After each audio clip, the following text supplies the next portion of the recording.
Hello, Springhouse, and others who may be listening to this. Pastor Ronnie here. Several days ago, I had a conversation with my youngest daughter, and she was remarking about how strange all of this is that we're going through with the stay-at-home thing and all. And it is. It is strange.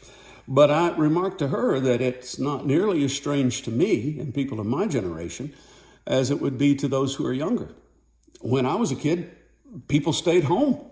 Only rich people had 2 cars, and so you couldn't go anywhere until Daddy got home from work, and then you would eat. We didn't eat out. You ate at home. My Little League baseball team only played 12 games a year.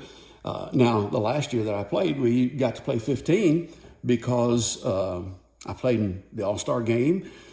Just thought I'd throw that in there. And then our team had 2 playoff games to win the championship. But actually, now that I think about it, we also had a couple of rainouts. So I don't know, we probably still only played maybe a dozen games a year. It was a slower time. It was a kinder time. And for people in my age group, most of them would remember it that way if they stop and think about it. It was a good time. And you may go, well, but that's the idyllic dreams of childhood. And yes, childhood times are very nice, but I've got an even more recent experience with it.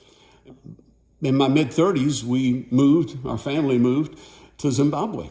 And when we got there, the cultural adjustment didn't really have to do with food or government or things like that. It was the pace of life.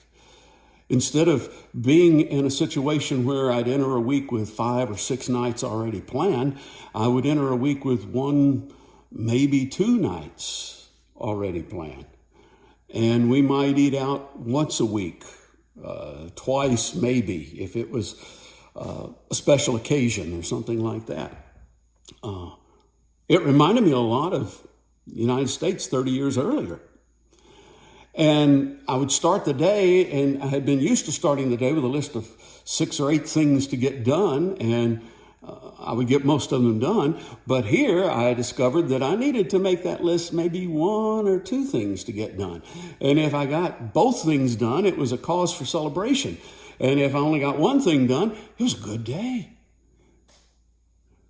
It was an adjustment, but not nearly the adjustment that we experienced when we came back and discovered that the rat race was not only continuing, but it had increased its pace. And we discovered, wow, life was pretty good at a slower pace. We serve a God who says, be still, know that I am God. And this season that we're going through right now is an opportunity to do that.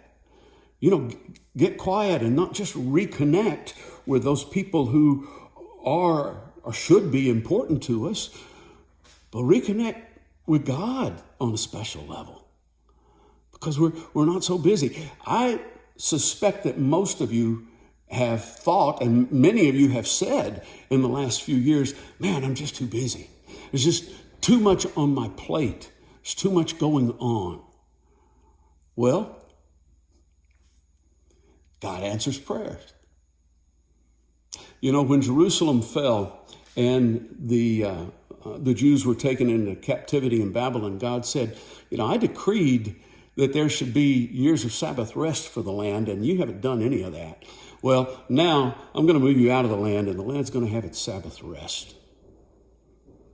And I believe that God is saying to some of us, it's time for your Sabbath rest. You know what? You have permission to rest.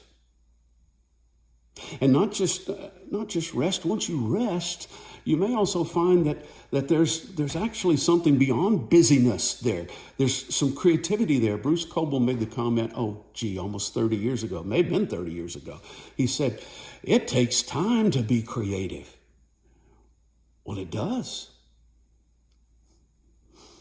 Well, you've got some time now. Most of you. I'm looking forward to seeing you again. I'm looking forward to seeing your rested faces and hearing your creative ideas.